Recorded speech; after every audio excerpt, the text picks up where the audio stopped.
BJP को लोकसभा चुनाव 2024 में सबसे बड़ा झटका उत्तर प्रदेश में लगा है। इसी उत्तर प्रदेश में भारतीय जनता पार्टी 10 साल पहले 2014 के लोकसभा चुनाव में रिकॉर्ड 71 सीटें और 2017 के विधानसभा चुनाव में 312 सीटें जीतने में सफल रही थी, लेकिन 2024 में वो महज 33 सीटों पर सिमट गई। इसके चलते ही बीजेपी केंद्र में अकेले अपने दम पर बहुमत से दूर रह गई।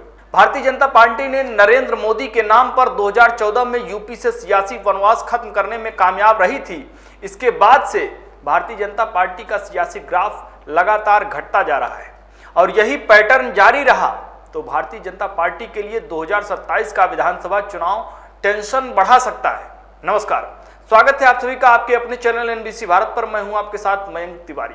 उत्तर प्रदेश के लोकसभा चुनाव नतीजों ने पीएम मोदी को ही बहुमत से दूर नहीं किया, बल्कि बीजेपी की नींद भी उड़ा दी। इसीलिए बीजेपी ने हार की वजहों को तलाशने की समीक्षा भी शुरू कर दी है।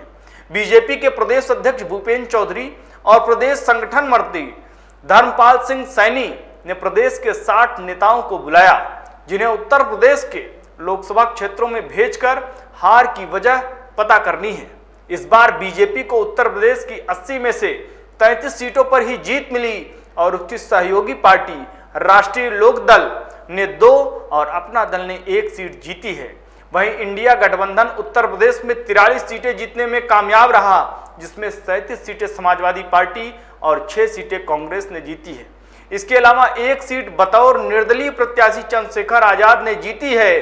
साल 2024 में उत्तर प्रदेश के नतीजों को अगर विधानसभा के स्तर से देखते हैं तो बीजेपी का दबदबा काफी घटता दिख रहा है।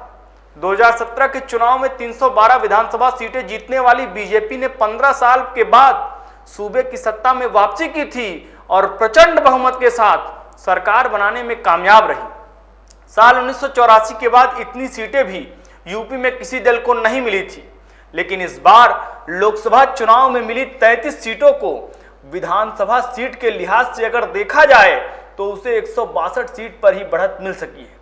इसी परिणाम ने भारतीय जनता पार्टी के लिए नई टेंशन खड़ी कर दी है। दूसरी ओर सपा और कांग्रेस को आपस में हाथ मिलाकर चुनाव लड़ने का सियासी फायदा उत्तर प्रदेश को मिला है। इंडिया गठबंधन यूपी में 43 लोकसभा सीटें जीतने में सफल रहा, जिसमें 37 सीट सपा और 6 कांग्रेस के खाते में गई। इंडिया गठबंधन को मिली लोकसभा सीट के लिहाज से अगर देखा जाए तो समाजवादी पार्टी को 183 सीटों पर बढ़त है, जबकि कांग्रेस 40 विधानसभा सीटों पर आगे रही थी। इस तरह इंडिया गठबंधन ने यूपी की 403 विधानसभा सीटों में से 223 पर बढ़त बनाने में कामयाब रही है। बीजेपी साल 2014 के लोकसभा चुनाव में 80 में से 71 सीटें जीतने में तो कामयाब रही थी, जो अपने आप में एक रिकॉर्ड है। 5 साल के बाद 2019 में हुए लोकसभा चुनाव में बीजेपी की 71 सीटें घटकर 62 पर आ जाती हैं। इस तरह बीजेपी को 9 सीटों का नुकसान उठाना पड़ा।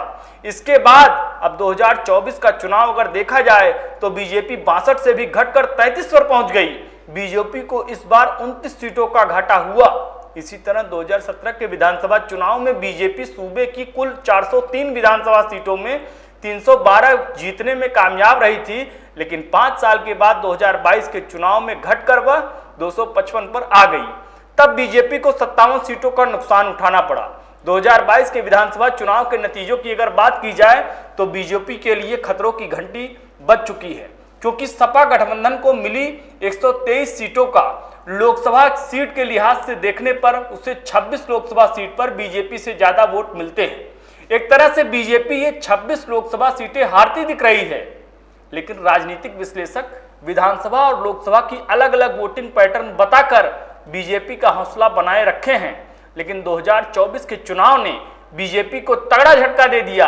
बीजेपी ने अपनी 29 सीटें गंवा दी। 2 साल पहले 2022 के विधानसभा चुनाव में बीजेपी राज्य में फिर सरकार बनाने में तो कामयाब रही, लेकिन उसकी सीटें घट गई। बीजेपी इस चुनाव में सिर्फ 255 सीटें ही हासिल कर सकी। समाजवादी पार्टी 47 सीटों से बढ़कर 110 पर पहुंच गई।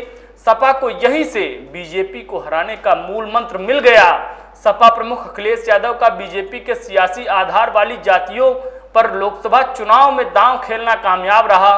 बीजेपी सपा पर यादव परस्ती होने का आरोप लगाकर गैर यादव ओबीसी बिरादरी को जोड़ने में कामयाब रही थी, लेकिन इस बार अखिलेश यादव और गैर यादव ओबीसी कि कुर्मी, मौर्य, मल्लाह समुदाय पर दांव खेलकर बीजेपी को मात देने में सपा सफल रही। सपा कांग्रेस ने अब पीडीए फॉर्मूले पर ही आगे बढ़ने का फैसला लिया। माना जा रहा है कि इसी फॉर्मूले पर 2027 में विधानसभा चुनाव भी लड़ा जा सकता है। कांग्रेस और सपा का साथ आना बीजेपी के लिए किसी खतरे की बड़े सियासी खतरे की संकेत नहीं माना जा रहा था, लेकिन अब लोकसभा चुनाव के नतीजों और गठबंधन के पीडीए फॉर्मूले के साथ उतरने का फैसला 2027 में बीजेपी के लिए खड़ी नई चुनौती साबित हो सकती है। वक्त हो चला है आपसे इजाजत लेने का। उम्मीद है हमारी रिपोर्ट आपको पसंद आई होगी।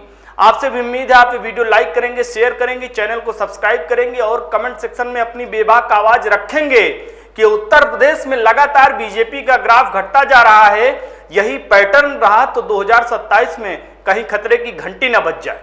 हमें इजाजत दीजिए, गर्मी बहुत ज्यादा है। आप अपना बहुत ख्याल रखिए। नमस्कार।